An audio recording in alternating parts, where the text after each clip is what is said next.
ರೈತರು. ಆ ಬೆಳೆದ ಬೆಳೆಯನ್ನು ಕಾಡು ಮೃಗಗಳೆಲ್ಲ ತಿಂದು ಹಾಳು ಮಾಡಲು ಆರಂಭಿಸಿಬಿಟ್ಟು ರೈತರಿಗೆ ಒಂದು ಕಾಡು ಕೈ ಸಿಗುತ್ತಾ ಇಲ್ಲ. ಅನ್ನದ ದಾಹ ನೀಗಲಿಲ್ಲ. ರೈತರು ಎಲ್ಲರೂ ಮಹಾರಾಜನ ಆಸ್ಥಾನಕ್ಕೆ ಬಂದು ನಿಂತುಕೊಂಡು ಕೈ ಮುಗಿತಾರಂತೆ. ಮಹಾಪ್ರಭು ದಶರಥ ಮಹಾರಾಜ ತಡೆಯಲಾರೋ ಮೃಗದ ಬಾಧೆ ರಾಜನೀ ಬಾರೋ ತಡೆಯ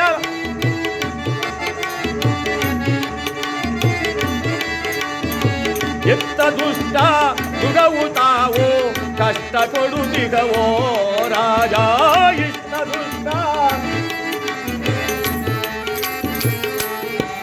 ರಾಜ ರಾಜ ರಾಜ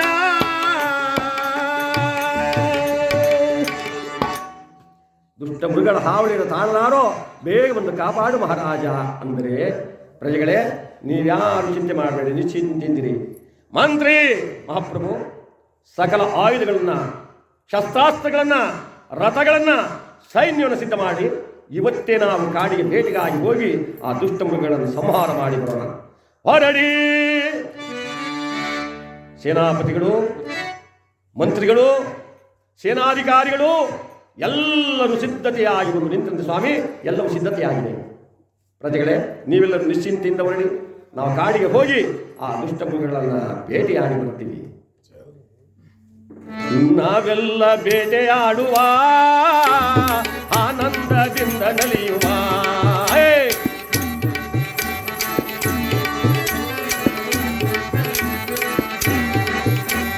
ನಾವೆಂದು ಬೇಟೆಯಾಡುವ, ಆನಂದದಿಂದ ನಲಿಯುವ. ಅಲ್ಲಿ ನೋಡು ಜಿಗಿಯುತ್ತಾ ಓಡುತ್ತಿದೆ ಜಿಂಕೆಯೋ, ಅಲ್ಲಿ ನೋಡು ಇಲ್ಲಿ ನೋಡಿ ಓಡುತ್ತಾ ಬರುತ್ತಲಿದೆ ಹಂದಿಯೋ. ನಾವಿಂದು ಬೇಟೆಯಾಡುವ, ಆನಂದದಿಂದ ನಲಿಯುವ. ನಾವಿಂದು ಬೇಟೆಯಾಡುವ, ಆನಂದದಿಂದ ನಲಿಯುವ. ಮೃಗಗಳನ್ನು ಕೊಲ್ಲುತ್ತಾ ಕಡೆಗೆ ನಡೆಯುತ್ತಾ, ಮೃಗಗಳನ್ನು ಕೊಲ್ಲುತ್ತಾ ಕಾಡಿನೊಳಗೆ ನಡೆಯುತ್ತಾ ಆನಂದದಿಂದ ಮಾಡುವ, ಆನಂದದಿಂದ ನಲಿಯುವ. ನಾವೆಂದು ಬೇಟೆಯಾಡುವ. ಬೇಟೆಯಾಡ್ಕೊಂಡು ಹೋಗ್ತಾ ಇದ್ದಾರೆ. ಎದುರಿಗೆ ಸಿಕ್ಕಂತ ಮೃಗವನ್ನ ಕೊಲ್ಲುತ್ತಾ ದಟ್ಟವಾದ ಅರಣ್ಯವನ್ನ, ವಿಚಿತ್ರವಾದ ಪೊದೆಗಳನ್ನು ನುಗ್ಗಿ ಎದುರಿಗೆ ಬಂದ ಹಂದಿಗಳನ್ನ, ಹರಿಣಗಳನ್ನ ಬೇಟೆಯಾಡಿಕೊಂಡು ಸೈನ್ಯವೆಲ್ಲ ಹೋಗ್ತಾ ಇದೆ. ಮಹಾರಾಜನು ಶೂರಾಗ್ರಣಿ ತಾನು ರಥದಲ್ಲಿ ಕುಳಿತು ಸಾಕ್ತಾ ಇದ್ದಾನಂತೆ. ಮಧ್ಯಾಹ್ನದ ಸುಡುವ ಬಿಸಿಲು ಮದಿಸಿದ ಮದಗಜವೊಂದು ಎದುರಿಗೆ ಬಂದುಬಿಟ್ಟು ಮಹಾರಾಜ ದಶರಥ ನೋಡುತ್ತಾ ತನ್ನ ಬತ್ತಳಿಗೆದ ಬಾಣವನ್ನು ಎಳಕೊಂಡ. ಆ ಮದಿಸಿದ ಮದಗಜದ ಕಡೆ ಗುರಿಯಿಟ್ಟು ಹೊಡೆದಂತೆ ಬಾಣವನ್ನು ಎಳೆದು ಬಿಟ್ಟ. ಬಿಟ್ಟಂತ ಬಾಣ ಸರಸರಸರನೆ ಬಂದು ಆ ಆನೆಯ ಸೊಂಡಿಲಿಗೆ ಛರಕ್ಕನಾಡ್ತು. ರಕ್ತ ಹಾರಲಾರಂಭಿಸಿತು. ತನ್ನೆರಡು ಕಾಲುಗಳನ್ನು ಎತ್ತಿದಂತ ಆನೆ ಓ ಶಬ್ದ ಮಾಡಿಕೊಂಡು ದಶರಥ ನೋಡಿದ, ಓಹೋ, ನನ್ನ ಸೈನ್ಯವನ್ನೆಲ್ಲ ತುಳಿದು ಹಾಳು ಮಾಡಿಬಿಡುತ್ತೆ ಈ ಆನೆ. ಇದಕ್ಕೆ ಕೋಪ ಬಂದಿದೆ. ಸೈನಿಕರೇ, ನೀವ್ಯಾರು ಇನ್ನು ಮುಂದಕ್ಕೆ ಹೆಜ್ಜೆ ಇಡಬೇಡಿ, ಹಿಂತಿರುಗಿ ಪಟ್ಟಣಕ್ಕೆ ಹೊರಟ್ಬಿಡಿ. ನಾನಿದನ್ನು ಬೆನ್ನಟ್ಟಿ ಹೋಗ್ತೀನಿ ಅಂತ ಹೇಳಿ ಆ ಹಾನಿಯನ್ನು ಬೆನ್ನಟ್ಟಿಕೊಂಡು ತನ್ನ ಸೈನ್ಯವನ್ನ ಪಟ್ಟಣಕ್ಕೆ ಕಳುಹಿಸಿ ಓಡಿಸಿಕೊಂಡು ಹೋಗ್ತಾ ಇದ್ದಾರೆ. ರಥವನ್ನು ಬಿಟ್ಟು ಕಾಡಿನೊಳಗೆ ಹುಡುಕಾಡಿದ, ತಡಕಾಡಿದ. ಸಾಯಂಕಾಲವಾಗೋಯ್ತು. ಕಣ್ತಪ್ಪಿಸ್ಕೊಂಡು ಏನು ಮಾಡೋದೀಗ? ಬುದ್ಧಿವಂತ ಮಹಾರಾಜ, ಆನೆಗಳು ನೀರಿಲ್ಲದಿದ್ದರೆ ಬದುಕೋದಿಲ್ಲ. ನಾನೀಗ ನೀರಿರ್ತಕ್ಕಂಥ ಸ್ಥಳವನ್ನು ನೋಡಿ ಅಲ್ಲಿ ನಾನು ಕುಳಿತುಕೊಂಡ್ರೆ ನೀರು ಬೇಕು ಬಂದೇ ಬರುತ್ತೆ. ಆಗಲಾದರೂ ನಾನು ಆನೆಯನ್ನು ಕೊಂದು ಹೋಗ್ಬೋದು ಅಂತ ಹೇಳಿ ಮಹಾರಾಜ ದಶರಥ ಅಲ್ಲೊಂದು ಸರೋವರವನ್ನು ಕಂಡು ಆ ಕಾಡಿನಲ್ಲಿ ಇಲ್ಲಿಗೆ ಬಂದೇ ಬರುತ್ತೆ ಆನೆ, ಕೊಂದು ಹಿಂತಿರುಗೋಣ ಪಟ್ಟಣಕ್ಕೆ ಅಂತ ಹೇಳಿ ಒಂದು ಮರದ ಮೇಲೆ ಕುಂತ್ಕೊಂಡ್ಬಿಟ್ಟ. ವಿಚಿತ್ರವೆಂದರೆ ಅದೇ ಕಾಡಿನಲ್ಲಿ ಶ್ರವಣ ಸೀಮಂತಿನಿ ಅಂತಕ್ಕಂಥ ಇಬ್ಬರು ದಂಪತಿಗಳು ಋಷಿಗಳು ಆಶ್ರಮವನ್ನು ಕಟ್ಟಿಕೊಂಡು ಋಷಾಶ್ರಮವನ್ನು ಮಾಡಿಕೊಂಡು ಆನಂದವಾಗಿ ಕಾಲಹರಣ ಮಾಡುತ್ತಾ ಇದ್ದಾರೆ. ಬಹಳ ಕಾಲವಾದರೂ ಮಕ್ಕಳಿರಲಿಲ್ಲ. ವೃದ್ಧಾಪ್ಯದಲ್ಲಿ ಒಂದು ಗಂಡು ಮಗುವನ್ನು ಪಡೆದಿದ್ದಾಳೆ ಆ ಸೀಮಂತಿನಿ ಅಂತಕ್ಕಂಥ ಮಹಾತಾಯಿ. ಮಕ್ಕಳಿಲ್ಲವ್ರ ಮನೇಲಿ ಮಕ್ಕಳಾಗ್ಬಿಟ್ರೆ ಬಹಳ ಸಂತೋಷ, ಬಹಳ ಆನಂದ. ಎಲ್ಲರೂ ಕೈಲೂ ಆ ಮಗುನೇ ಇರ್ತದೆ. ಮಕ್ಕಳಿರೋರ ಮನೇಲಿ ಏನಾರ ಹಿಂದಿನೇ ಆಗ್ಬಿಟ್ರೆ ಅದರಂತೆಯೇ ಇಲ್ಲಿ ಮಕ್ಕಳಿಲ್ಲದ ಕಾಲಕ್ಕೆ ಅಪರೂಪದವಾದ ಗಂಡು ಮಗು ಜನಿಸಿತಲ್ಲ, ಸಂತೋಷವಾಗಿತ್ತು. ಋಷಿ ಪತ್ನಿಯರನ್ನ, ಪುಣ್ಯಾತ್ಮರನ್ನ, ಯತಿಗಳನ್ನ ಎಲ್ಲರನ್ನ ಕರೆಸಿ ಆ ಮಗುವಿಗೆ 10ನೇ ದಿವಸಕ್ಕೆ ನಾಮಕರಣವನ್ನು ಏರ್ಪಾಡು ಮಾಡಿದ ಮಹರ್ಷಿ. ಏನಂತ ಹೆಸರಿಡು? ತಾಂಡವ. ವರ್ಷಂ ಪ್ರತಿಯಂತೆ ಆ ಮಗುವಿಗೆ ನಾಮಕರಣ ಮಹೋತ್ಸವವನ್ನು ಮಾಡ್ತಾನೆ ಇದ್ದಾರೆ. ಈ ಮಗುವಿಗೆ ತಾಂಡವ ಅಂತ ಹೆಸರಿಟ್ಟಲ್ಲ ಯಾರು ಋಷಿಗಳು, ಆ ಜಾತಕವನ್ನು ಬರೀತಾ ಇದ್ದಾರಂತೆ. ಆ ಜಾತಕ ಬರೆಯುವಾಗ ಆ ಋಷಿಗಳ ಕಣ್ಣಿಂದ ಕಣ್ಣೀರು ಪಳ ಪಳ ಪಳ ಪಳ ಪಳ ಪಳ ಬಂದ್ಬಿಡ್ತು. ಏಕೆ ಸ್ವಾಮಿ ನಿಮ್ಮ ಕಣ್ಣಲ್ಲಿ ಕಣ್ಣೀರು? ಏನಿಲ್ಲ ಮಹರ್ಷಿಗಳೇ, ಇಲ್ಲ ನೀವೇನೋ ಮರೆಮಾಗ್ತಾ ಇದ್ದೀರಾ. ಹೇಳಿ ಹೇಳಲೇ ಹೇಳ್ಬಿಡ್ಲೆ, ಏನು ಅನಾಹುತವಾಗುವುದು? ಹೇಳದೇ ಇರಲೇ ನಾನು ಕಲಿತಿರುವ ವಿದ್ಯೆಗೆ ನಾನು ಅನ್ಯಾಯ ಮಾಡಿದಂತಾಗುತ್ತೆ, ಪಾಪ ಬಂದ್ಬಿಡುತ್ತೆ. ಮಹರ್ಷಿಗಳೇ, ಈ ಮಗು ಹುಟ್ಟಿದ ಗಳಿಗೆ ಚೆನ್ನಾಗಿಲ್ಲ. ಅಂದರೆ ಹುಟ್ಟಿದ 8ನೇ ವರ್ಷಕ್ಕೆ ತಂದೆ ತಾಯಿಗಳಿಗೆ ಕಡು ಕಷ್ಟ, ಕಂಟಕ ಅಂತ ಬರ್ತಾ ಇದೆ ಜಾತಕದಲ್ಲಿ. ಸ್ವಾಮಿ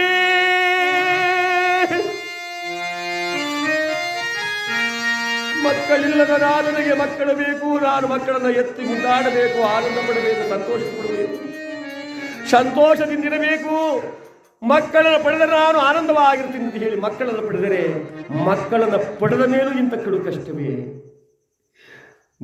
ಮಗುವನ್ನ ದೂಡಲೇ, ಮಗುವನ್ನೇ ಎತ್ತು ಬಿಡ್ಲೆ? ಇಲ್ಲ, ಎಂದಾದರೊಂದು ದಿನ ಬಿದ್ದು ಹೋಗೋಣ. ವಂಶದ ಜ್ಯೋತಿ ನನ್ನ ಕಣ್ಮಣಿ, ಆ ಮಗು ಹುಡುಗಿರ್ಲಿ, ನಮಗೇನೇ ಕಷ್ಟವನ್ನು ಅನುಭವಿಸೋಣ ಅಂತ ಹೇಳಿ ಆ ಮಗುವಿಗೆ ತಾಂಡವ ಅಂತ ನಾಮಕರಣ ಮಾಡಿ ವರ್ಷಕ್ಕೊಂದು ಸಾರಿ ಹುಟ್ಟುಹಬ್ಬವನ್ನು ಆಚರಣೆ ಮಾಡಿಕೊಂಡು ಕಾಲಹರಣ ಮಾಡುತ್ತಾ ಇದ್ದಾರೆ. ಈ ಬಂದಂಥ ಕಂಟಕವನ್ನು ಮರೆತೇ ಬಿಟ್ಟರು. 8ನೇ ವರ್ಷ ಬಂದಾಗ ಆ ಮಗುವಿಗೆ ಹುಟ್ಟುಹಬ್ಬದ ನಾಮಕರಣ ಮಾಡಬೇಕು ಅಂತ ಹರಳು ಮಲ್ಲಿಗೆಯ ತಂದೋ ಮಗುವಿನ ತುರುವಿಗೆ ಇರಿಸಿ, ಅರಳು ಮಲ್ಲಿಗೆಯ ತಂದೋ ಮಗುವಿನ ತುರುವಿಗೆ ಇರಿಸಿ, ಅಣೆಯೊಳು ಬಸಿತವ ಪೂಜಿ ಮಧುಮಗ ನೀನಾಯೇನುತ ಅರಳು ಮಲ್ಲಿಗೆಯ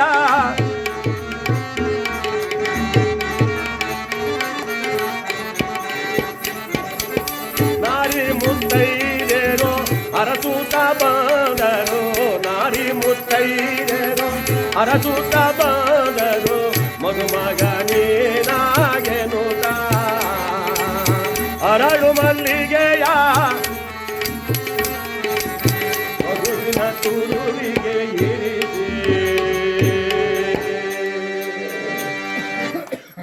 ಹರಳು ಮಲ್ಲಿಗೆ ಹೂಗಳನ್ನು ತಂದು ದಂಡೆಯನ್ನಾಗಿ ಮಾಡಿ ಹೆಣೆದು ಆ ಮಗುವಿಗೆ ಮುಡಿಸಿ ತೋಳಿಗೆ ಕಟ್ಟಿ ಅಲಂಕಾರ ಮಾಡಿ 8ನೇ ವರ್ಷದ ಹುಟ್ಟು ಹಬ್ಬವನ್ನ ಹೆತ್ತ ತಂದೆ ತಾಯಿ ಸೀಮಂತಿನಿ ಮತ್ತು ಆ ಶ್ರವಣ ಮಹರ್ಷಿ, ಅಕ್ಕಪಕ್ಕದ ಋಷಿಗಳನ್ನ, ಸಂಬಂಧಿಕರನ್ನ, ತಮಗಿಂತಲೂ ಹಿರಿಯರಾದ ಜ್ಞಾನಿಗಳನ್ನ ಎಲ್ಲರನ್ನ ಕರೆಸಿ ತಮ್ಮ ಆಶ್ರಮದಲ್ಲಿ ಆ ಮಗುವಿನ ಹುಟ್ಟು ಹಬ್ಬವನ್ನು ಮಾಡುತ್ತಾ ಇದ್ದಾರೆ.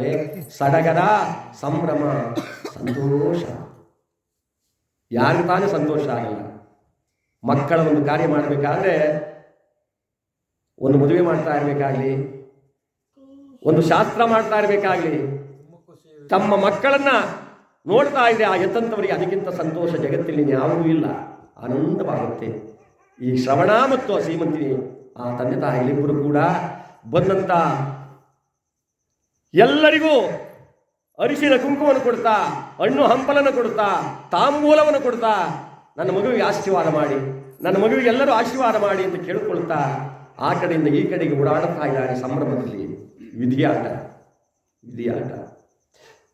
ಎತ್ತಂತ ತಾಯಿ ಆ ಕಡೆಯಿಂದ ಈ ಕಡೆಗೆ ಸಂತೋಷದಿಂದ ಓಡಾಡುತ್ತಿರಬೇಕಾದ್ರೆ ಕಾಜಾರಿ ಬಿದ್ದಳೋ ಶಿವನೇ,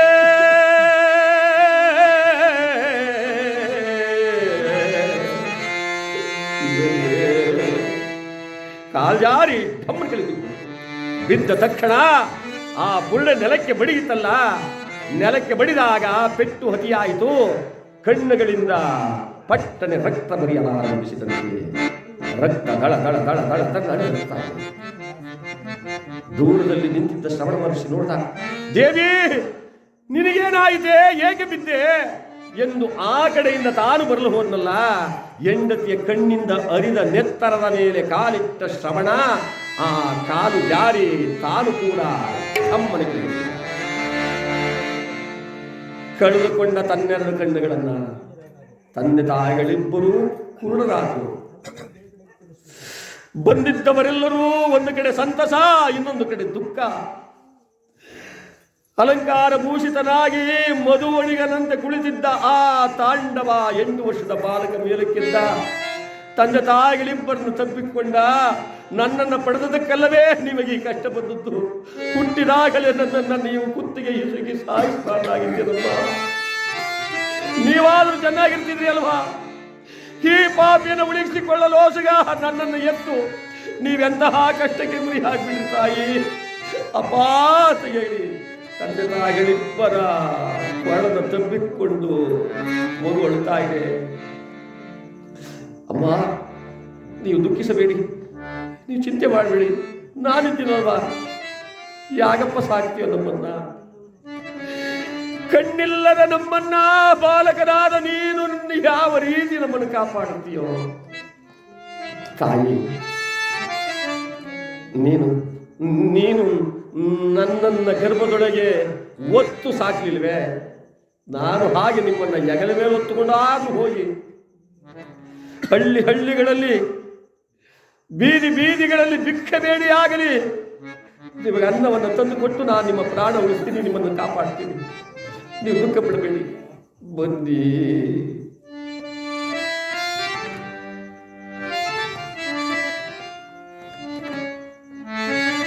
ಹರಿತವರ್ಯಾರೋ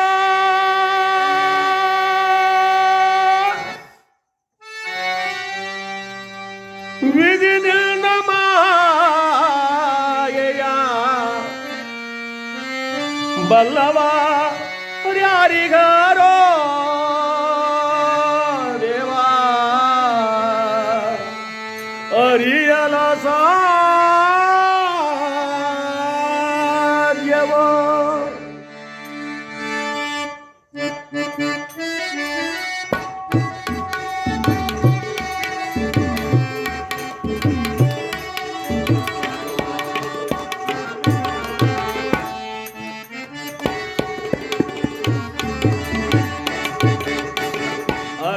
ಅರಿತವರ್ಯಾರ್ ವಿಧಿನ ಮಾಯೆಯ ಬಲ್ಲವರ್ಯಾರಿಗರೋ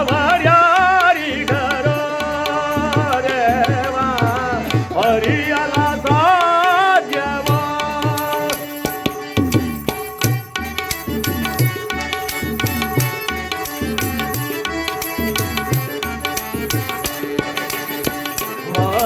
ಮಾನವನಾಗಿ ಜನಿಸಿದ ಮೇಲೆ ಯಾರಾದರೂ ಸುಖಿಯಾಗಿದರೆ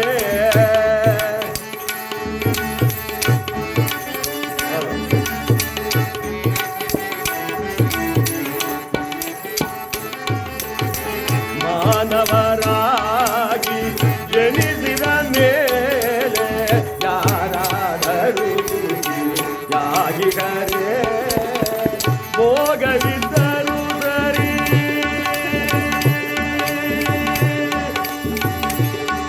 ದೇವಾ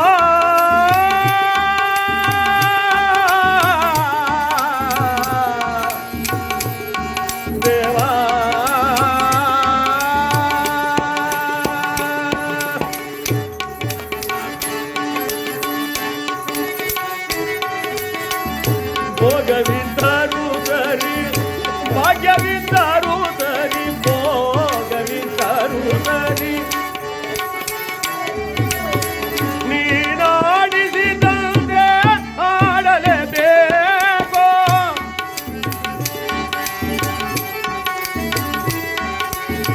ನೀನಾಡಿಸಿದಂತೆ ಆಡಲೇಬೇಕು. ಆಡಿಸಿ ನಮ್ಮನೋ ನೀನೋಡಿ ನಗಬೇಕು. ಆಡಿಸಿ ನಮ್ಮನೋ ನೀನೋಡಿ ನಗಬೇಕು.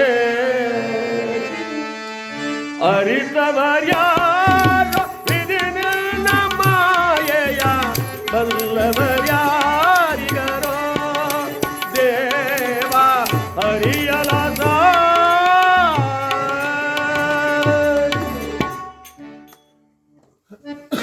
ಮೇಲಿರೋನ್ನ ಕೆಳಗೆ ಇಳಿಸ್ತಾನೆ, ಕೆಳಗಿರೋನ್ನ ಮೇಲೆ ಕತ್ತಿಸ್ತಾನೆ. ಹಾಡುವನು ಅವನಾಡುವ ರೀತಿ ಅವನು ನಡೆಸದಂತೆ ನಡೆಯಬೇಕು ವಿನಃ ಪ್ರಪಂಚದಲ್ಲಿ ಮಾನವನಾಗ ಏನು ನಡೆಯುವುದಿಲ್ಲ. ಸುಮ್ಮನಾಗಿ ಹೇಳ್ಕೋತೀವಿ ಅಷ್ಟೇನೆ. ನನಗೆ 4 ಜನ ಮಕ್ಕಳವ್ರೆ, ಹಂಗೆ ಚೆನ್ನಾಗಿ ನೋಡ್ಕೊಳ್ತಾರೆ. 4 ಜನ ಮಕ್ಕಳಲ್ಲ, 40 ಜನ ಇದ್ರು ಕೂಡ 60,000 ಜನ ಇದ್ರು ಸಗರ ಚಕ್ರವರ್ತಿಗೆ. 60,000 ಜನ, 60,000 ಜನ ಈ ಧರೆಗೆ ಗಂಗಾದೇವಿಯನ್ನು ತಂದಂತಹ ಸಕಲ ಪುತ್ರರು. 60,000 ಜನ ಇದ್ರು ಕೂಡ ತಂದೆಗೆ ಮುಕ್ತಿ ಕೊಡ್ಸಕ್ಕಾಗಲಿಲ್ಲ. ಯಾರಿದ್ದರೇನೋ ಈ ಭವವನ್ನು ನೀಗುವುದಕ್ಕೆ ಭಗವಂತನಿಂದಲೇ ಸಾಧ್ಯ ವಿನಃ ಈ ಭವವನ್ನು ನೀಗುವುದಕ್ಕೆ ಇಲ್ಲಿ ನಮ್ಮಲ್ಲಿ ಯಾರಿಂದಲೂ ಸಾಧ್ಯವಿಲ್ಲ. ಆ ಭಗವಂತ ತಂದೆ ತಾಯಿಗಳಿಬ್ಬರಿಗೂ ಕಣ್ಣನ್ನು ಕಿತ್ತುಕೊಂಡು ತಬ್ಬಲಿ ಮಗನನ್ನ ಮಾಡಿದ್ದಾನೆ. ಆ ಮಗು ತಬ್ಬಿಕೊಂಡು ಹೇಳುತ್ತೆ, ಅಮ್ಮ ನೀನು ನನಗೆ ಮೈನ ರಕ್ತವನ್ನೆಲ್ಲ ಬಸಿದು ನಾನು ಅಮ್ಮ ಅಂತ ಬಾಯಿ ಬಿಟ್ಟಾಗ ನನಗೆ ಎದೆ ಕೊಟ್ಟು ಅದನ್ನು ಹಾಲನ್ನು ಆಗಿ ಮಾಡಿ ಕುಡಿಸಿ ನನಗೆ ದಾಹ ನೆಗೆಸಿದ್ಯಾ.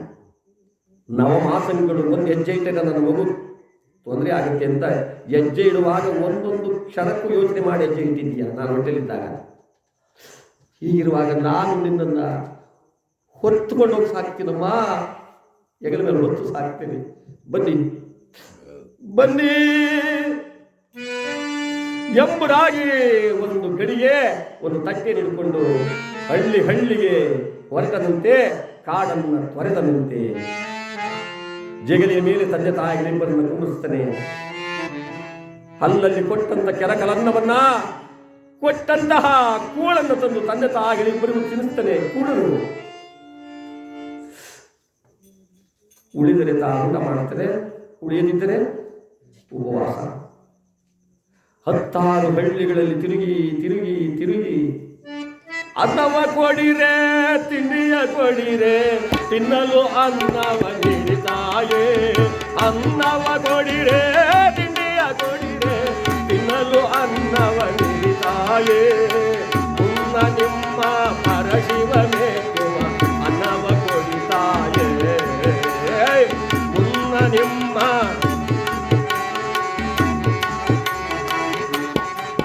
ಅನ್ನ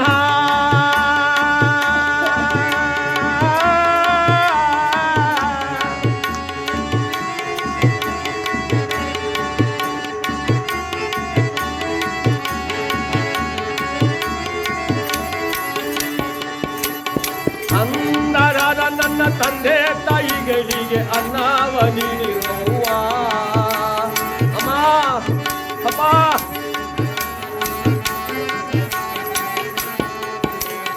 ಅಂದರಾದ ನನ್ನ ತಂದೆ ತಾಯಿಗಳಿಗೆ ಅನ್ನವ ನೀಡಿರುವ ಅನ್ನವ ನೀಡಿ ಪುಣ್ಯವ ಕಟ್ಟಿಕೊಂಡು ಧನ್ಯರಾಗಿ ಬಾಳಿರುವ. ನನಗನ್ನವ ನೀಡಿ ಪುಣ್ಯವ ಕಟ್ಟಿಕೊಂಡು ಧನ್ಯರಾಗಿ ಬಾಳಿರುವ ಅನ್ನ.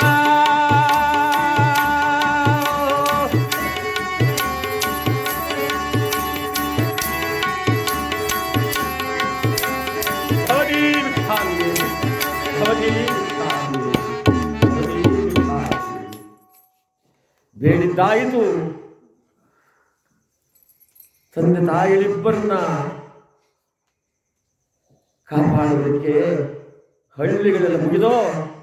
ಈಗಿನ ಕಾಲದಲ್ಲಿ ಹಳ್ಳಿ ಪಕ್ಕದಲ್ಲಿ ಇರಲಿಲ್ಲ, ಪಕ್ಕದಲ್ಲಿ ಒಂದೊಂದು ಹಳ್ಳಿಯಿಂದ ಮತ್ತೊಂದು ಹಳ್ಳಿಗೆ ಹೋಗಬೇಕಾದ್ರೆ ಮಧ್ಯದಲ್ಲಿ 10 ಮೈಲಿಗಳ ಕಾಡನ್ನು ದಾಟಿ ಹೋಗಬೇಕು. ತಂದೆ ತಾಯಿಗಳಿಬ್ಬರನ್ನ ಕರ್ಕೊಂಡ.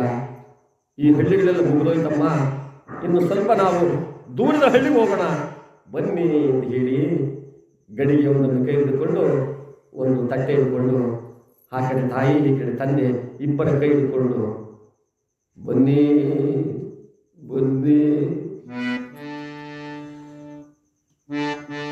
ಮಧ್ಯಭಾಗದ ಕಾಡಿಗೆ ಬಂದು ಎಂತಂತ ತಾಯಿ ನಡೆಯಲಾಗದೆ ಮೈಯೆಲ್ಲ ಸುತ್ತಲೂ ಕಣ್ಣು ಕಾಣ್ತಾ ಇಲ್ಲ, ಕಿವಿನೂ ಕೇಳ್ತಾ ಇಲ್ಲ, ತಲೆಯೆಲ್ಲ ನರತೋಗಿದೆ, ಜೀವ ನಡುಗುತ್ತಾ ಇದೆ. ತಟ್ಟು ಕೆಳಗೆ ಕೂತ್ಕೊಂಡ್ಬಿಟ್ರು. ಅಮ್ಮ ಯಾಕಪ್ಪ ನನ್ನಿಂದ ನಡೆಯೋಕ್ಕಾಗಲ್ಲ ಕಣೋ. ಹೀಗಂದ್ರೆ ಯಾಕಮ್ಮ, ಇನ್ನು ಬಹಳ ದೂರ ಇದೆ ಊರು ಸಿಗೋದು, ಯಾಗಾದ್ರೂ ಮಾಡಿ ಸ್ವಲ್ಪ ದೂರ ನಡೀತಾಯಿ, ಏನಾದ್ರು ಯೋಚನೆ ಮಾಡೋಣ. ಇಲ್ಲ ಮಗನೇ, ನನ್ನ ಕೈಯಿಂದ ನಡೆಯೋಕ್ಕಾಗಲ್ಲ, ಕಾಲುಗಳೇ ಬಿದ್ದು ಹೋಗಿರೋ, ನನ್ನಲ್ಲಿ ಶಕ್ತಿ ಇಲ್ಲಪ್ಪ, ನನಗೆ ಶಕ್ತಿ ಇಲ್ಲ. ಹಾಗಾಗಿ ನಾವು ಹೋಗೋದು ಯಾಕಮ್ಮ ಮಗನಿಗೆ,